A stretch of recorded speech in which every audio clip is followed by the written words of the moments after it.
A pátria do Evangelho. Dom Henrique de Sagres abandonou as suas atividades na terra em 1460. Estava realizado, em linhas gerais, o seu grande destino.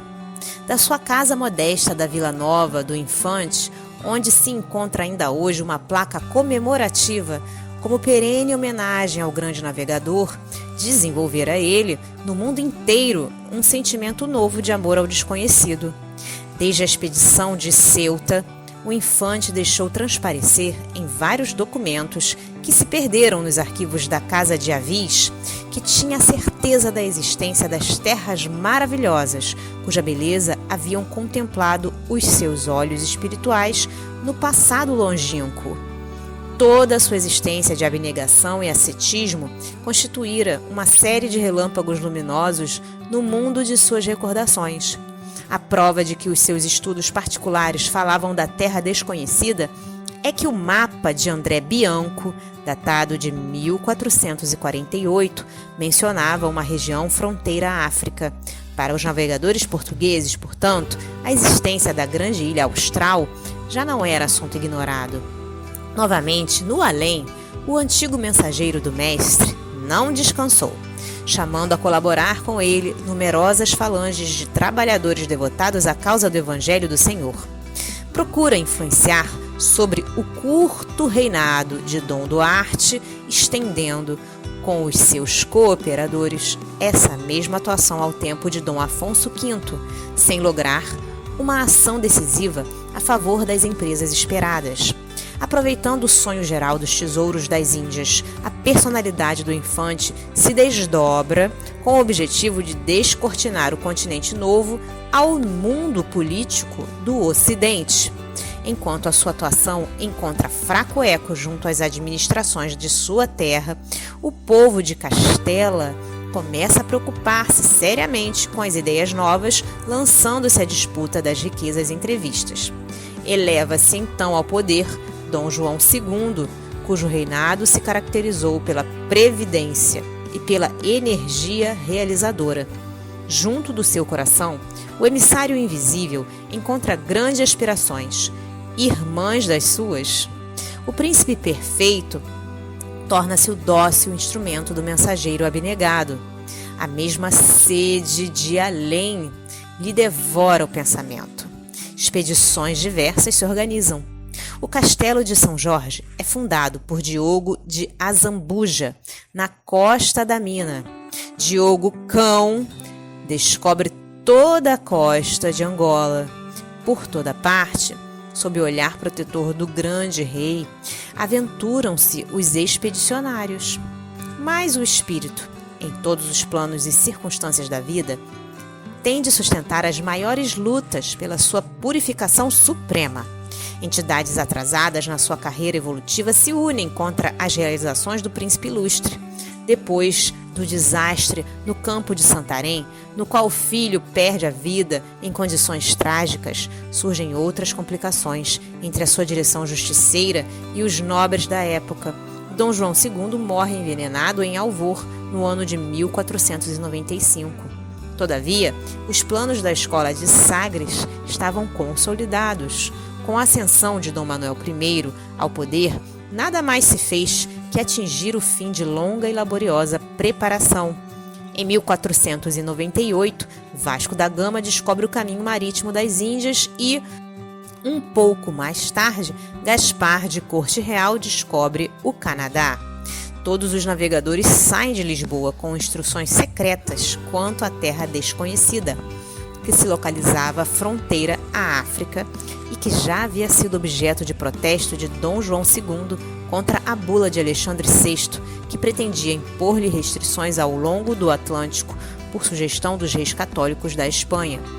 No dia 7 de março de 1500, preparada a grande expedição de Cabral ao novo roteiro das Índias, todos os elementos da expedição, encabeçados pelo capitão Mor, visitaram o passo de Alcáçova e, na véspera do dia 9, dia este em que se fizeram ao mar, imploraram os navegadores a bênção de Deus.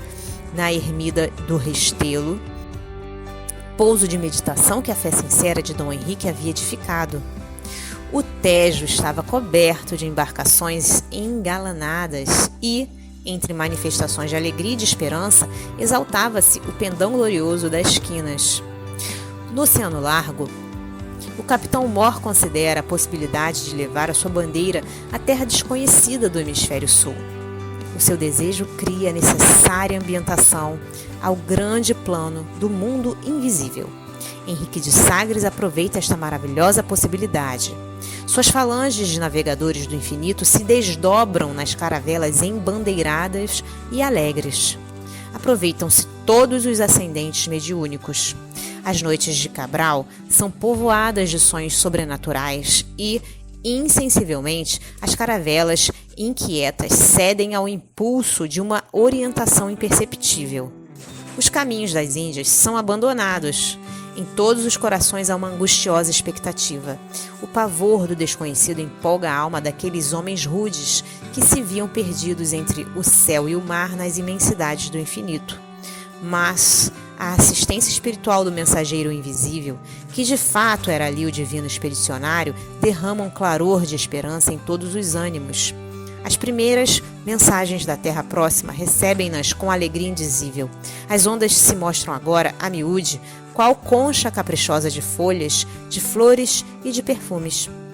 Avistam-se os píncaros elegantes da plaga do cruzeiro e, em breves horas, Cabral e sua gente se reconfortam na praia extensa e acolhedora. Os naturais os recebem como irmãos muito amados. A palavra religiosa de Henrique Soares, de Coimbra, eles a ouvem com veneração e humildade. Colocam suas habitações rústicas e primitivas à disposição do estrangeiro e reza a crônica de Caminha que Diogo Dias dançou com eles nas areias do Porto Seguro, celebrando na praia o primeiro banquete de fraternidade na terra de Vera Cruz. A bandeira das quinas desfralda-se, então gloriosamente, nas plagas da terra abençoada, para onde transplantar a Jesus a árvore do seu amor e da sua piedade. E no céu celebra-se o acontecimento com grande júbilo. Assembleias espirituais, sob as vistas amorosas do Senhor, abençoam as praias extensas e claras e as florestas cerradas e bravias. Há um contentamento intraduzível em todos os corações, como se um pombo simbólico trouxesse as novidades de um mundo mais firme, após novo dilúvio. Henrique de Sagres, o antigo mensageiro do Divino Mestre, rejubila-se com as bênçãos recebidas do céu, mas, de alma alarmada, pelas emoções mais carinhosas e mais doces, confia ao Senhor as suas vacilações e os seus receios. Mestre, diz ele, graças ao vosso coração misericordioso, a terra do Evangelho florescerá agora para o mundo inteiro. Dai-nos a vossa bênção para que possamos velar pela sua tranquilidade no seio da pirataria de todos os séculos. Temo, Senhor, que as nações ambiciosas matem as nossas esperanças, invalidando as suas possibilidades e destruindo os seus tesouros. Jesus, porém, confiante por sua vez na proteção de seu Pai, não hesita em dizer com a certeza e a alegria que traz em si: Eliu, afasta essas preocupações e receios inúteis. A região do Cruzeiro, onde se realizará a epopeia do meu Evangelho, estará, antes de tudo, ligada eternamente ao meu coração. As injunções políticas terão nela atividades secundárias, porque, acima de todas as coisas, em seu solo santificado e exuberante estará o sinal da fraternidade universal, unindo todos os espíritos. Sobre a sua volumosa extensão, pairará constantemente o signo da minha assistência compassiva e a mão prestigiosa e potentíssima de Deus pousará sobre a terra de minha cruz com infinita misericórdia. As potências imperialistas da terra esbarrarão sempre nas suas claridades divinas e nas suas ciclópicas realizações. Antes de o estar ao dos homens, é ao meu coração que ela se encontra ligada para sempre. Nos céus imensos havia clarões estranhos de uma bênção divina. No seu sólio de estrelas e de flores, o Supremo Senhor sancionara, por certo, as bondosas promessas de seu filho. E foi assim que o minúsculo Portugal, através de 3 longos séculos, embora preocupado com as fabulosas riquezas das Índias, pôde conservar, contra flamengos e ingleses, franceses e espanhóis, a unidade territorial de uma pátria com 8 milhões e meio de quilômetros quadrados e com 8 mil quilômetros de costa marítima. Nunca houve exemplo como esse em toda a história do mundo. As possessões espanholas se fragmentaram, formando cerca de 20 repúblicas diversas. Os estados americanos do norte devem sua posição territorial às anexações e às lutas de conquista.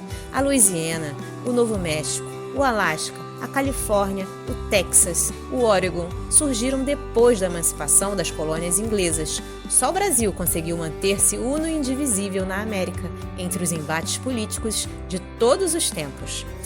É que a mão do Senhor se alça sobre a sua longa extensão e sobre as suas prodigiosas riquezas.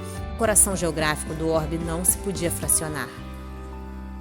Se você gostou desta obra, colabore com a divulgação dos ensinamentos trazidos pelos benfeitores do plano espiritual. Adquira um bom livro espírita e ofereça-o de presente a alguém que ama. O livro espírita, além de divulgar os ensinamentos filosóficos, morais e científicos dos espíritos evoluídos, também auxilia no custeio de inúmeras obras de assistência social, escolas para crianças e jovens carentes, etc. As obras espíritas nunca sustentam financeiramente os seus escritores. Estes são abnegados trabalhadores na seara de Jesus, em busca constante da paz no reino de Deus. Adaptação do texto do Espírito Irmão W. Porque nós somos cooperadores de Deus.